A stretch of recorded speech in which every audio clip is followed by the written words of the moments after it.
So in the past, I've talked about crypto a lot. NFTs, crypto bros, tech bros, AI bros. I've talked about all of them on this channel at some point in time. And today we're going back to crypto, NFTs. But it's for a different reason this time. It's for one that it's just to me, it's scummy. I think that this is honestly scummy, and there are so many better ways to go about this. But of course, whenever you get something that's as valuable as this, which we're about to talk about in a second, you already saw the title. We already know we're talking about Wu-Tang Clan. All right, the new album that's been more or less sitting there dormant for over 10 years now, but we'll get to that in a second. But people sitting there taking advantage of a situation, something like this, and they're going about the worst way possible, and you leave it up to crypto bros and NFT bros. They tend to make it the worst way possible known to mankind, and in a way to, I guess, show value or try to show value to something like crypto and NFTs. Which, look, I'm gonna be honest, do I know the technology that well? No. But what I do know is that the technology has been associated with scams upon scams upon scams, and that there has been yet to see actual, real good, useful implementation of, I guess, the blockchain and everything else with that. I'm gonna be honest, I don't really know it that well. I only know that everything involved with it has been associated with scams, and there hasn't been anything proven yet that's gone to the mainstream that shows that, wow, this is actually fucking cool. Do I deny that there's probably some useful applications for the technology? No, I'm pretty sure that there could be some good uses for it, but it hasn't happened yet. So as far as I'm concerned, blockchain, crypto, all of that's just, as far as I'm concerned, it's just scams. All right, there's no other way about it, and this to me is no different. But let me explain what's going on. So for those that are unaware, Wu-Tang Clan announced a new album back in 2014, which they were going to release, but it was only one copy. It was literally one fucking copy, and they sold it for the millions. They had a private buyer that bought it, but the reason that they sold it and the reason they did it this way was very interesting. It says right here that the idea that music is art has been something that we have advocated for years, says RZA, and yet it doesn't receive the same treatment as art in the sense of value of what it is, especially nowadays when it's been devalued and diminished to almost to the point that it's been given away for free. Essentially saying that, hey, all music that you can buy these days, more or less, no one buys that shit. They're talking about to the point where if you sit there and you listen to an album, right, you typically go on Spotify, Apple Music, or YouTube, and that's pretty much how you enjoy music. You don't actually really go whip out the piggy bank. You don't pull out a wallet. You don't go throw money at an artist unless you're diehards like Taylor Swift fans or Billie Eilish fans, people of that caliber that go out of their way to go buy vinyls, merchandise, all that extra, all the extra shit. Yeah, you know, shit like that. Sure, you got a couple artists that are like an exemption to the rule that will pay billions upon millions for an artist and their merchandise and everything alongside it. But for the most part, a lot of artists, they just drop music and that's where it is. You'll listen to it on Spotify or a free platform where you can just listen to music without having to pay for anything, aka YouTube, and that's pretty much where it is. And then the artist might be lucky and get royalties, aka pennies. How do I know? Because I make music, or well, I used to make music. Don't really do it as much anymore, but I can still provide knowledge and give you some game how the whole fucking system works.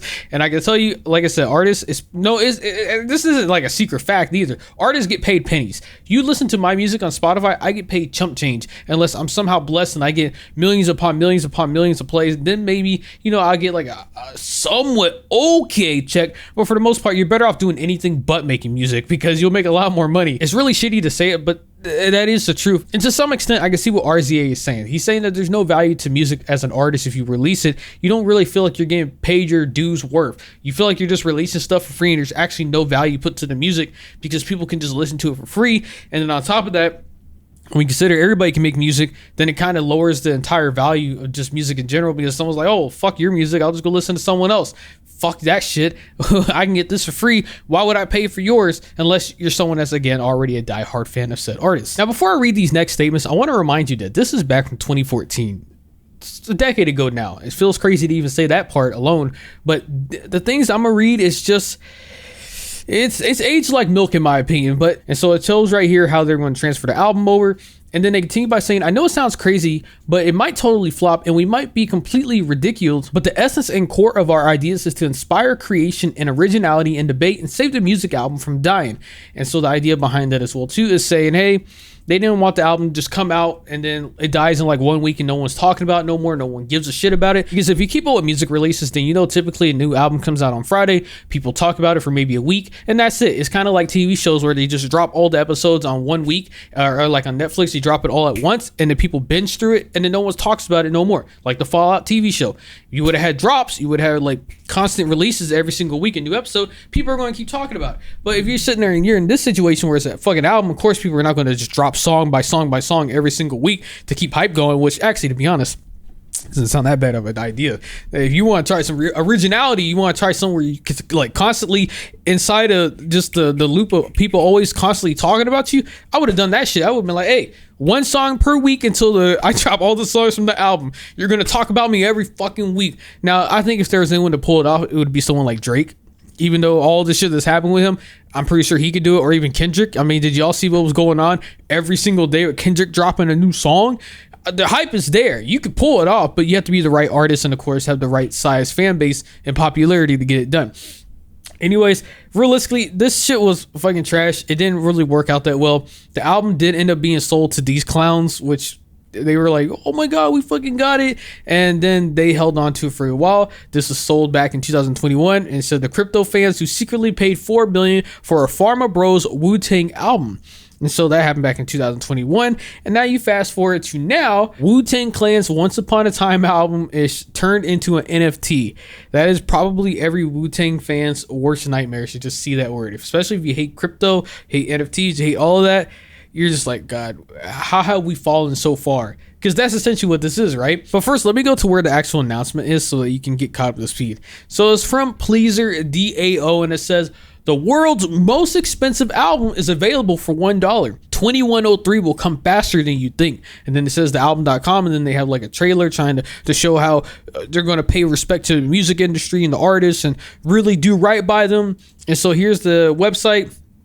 Time until 2103, 78 years, 241 days, 17 hours, 35 minutes, and 30 seconds. The idea behind this is you pay money, you can sit there and speed up the release process of this album. So if you keep paying money, then it speeds up the release date. It's fucking stupid. I think it's fucking trash. This is just a way to, in my opinion, milk money, but they say otherwise, which I'll read their explanation in a second. But yeah, this shit is just fucking disgusting to me, dog. It really is. Look at this, dog. You got people that are on a fucking leaderboard. This is a fucking leaderboard for people spending money to try and speed up the release date of an album. Meaningful Chieftain. They have purchased the album 12,000 times.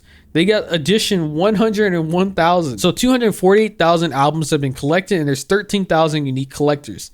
So I'm assuming 13,000 unique collectors. It's just showing how many people have paid, I guess, $1 for this, in my opinion, a scam.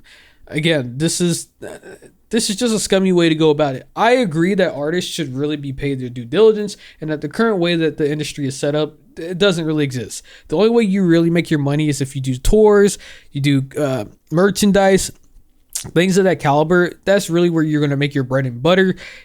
Trying to sell your album at this point doesn't really work. On streaming platforms, again, you get paid pennies unless you're a big artist, or if you're lucky enough, have a record label. And I know record labels are like the devil. You don't really mention them, but let's be real here.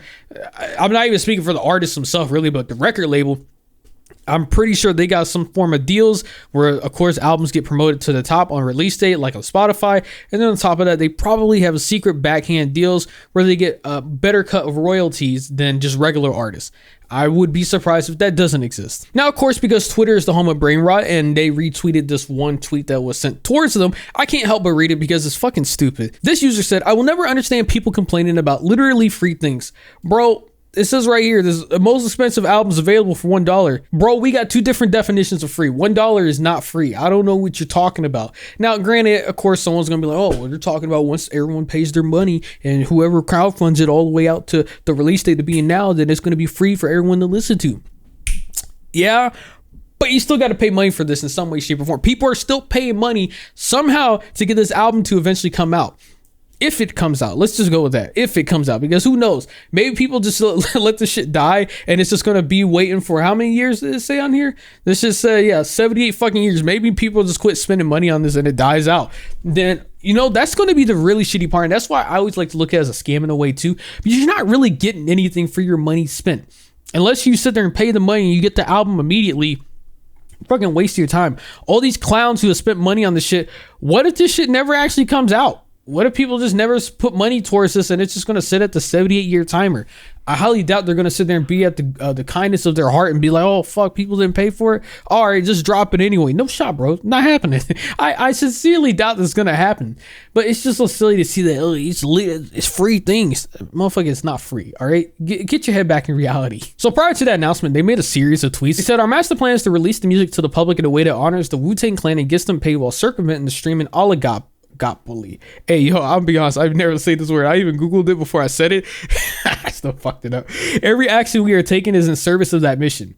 It's yeah, okay. And so continuing on to the next day, they posted this. It's time to bring the music to the people. Pleaser has been secretly working with the original artists and producers to release Once Upon a Time in Shaolin to the public. Tomorrow, we will invite you to join us in this quest. True to its historic origins, this will not be a normal album sale, but an artistic experiment. Our lawsuit was a last resort because Martin illegally released music without paying the artist whose work we agreed to steward. We will be legally releasing the music and ensuring the artists get paid in the process. It's time to ask a simple question. Do people still value music in the digital age? The saga continues, motherfuckers. Wow, what a fucking edgy ass statement. Is it time? Do people still value music in the digital age? It's neither here nor there. I would say yeah, of course people do. I mean, like I said, you got people like Taylor Swift, Billie Eilish. The fact of the matter is some people just happen to value specific artists more than others. Wu-Tang Clan, sure, people might respect it to some extent and be willing to pay a lot of money. If this experiment was to happen with Taylor Swift, I fucking guarantee you that countdown timer would be fucking just dropping. Those days would be nearing fucking completion in a heartbeat. But Wu-Tang Clan, dog, no one really gives a shit. Let's be real here. Yes, they respect it. Yes, they were OGs. Yes, they made great music.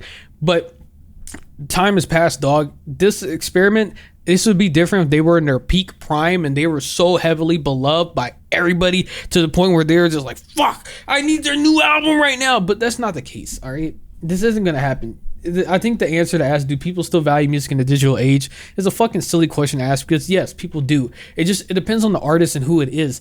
That will determine if people still value. I think in general, people do value music and always will, but to really determine what that value is on the artist and what the person themselves values, it just varies person to person and artist to artist. So it explains right here how it works. The album is encrypted and each purchase moves the 21 decryption date forward by 88 seconds. Copies are tradable as album.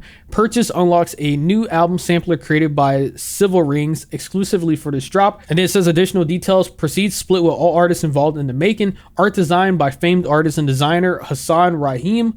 Apologize if I fucked it up. And then they finish off by saying we will follow up with further details on airdrops to verify GME holders and holders of the commemorative Zora Mint and additional communities. And so then they made another tweet a couple of days ago that says, if you think buying albums is the only way to speed their release, you are incorrect. 2103 is coming faster than you think.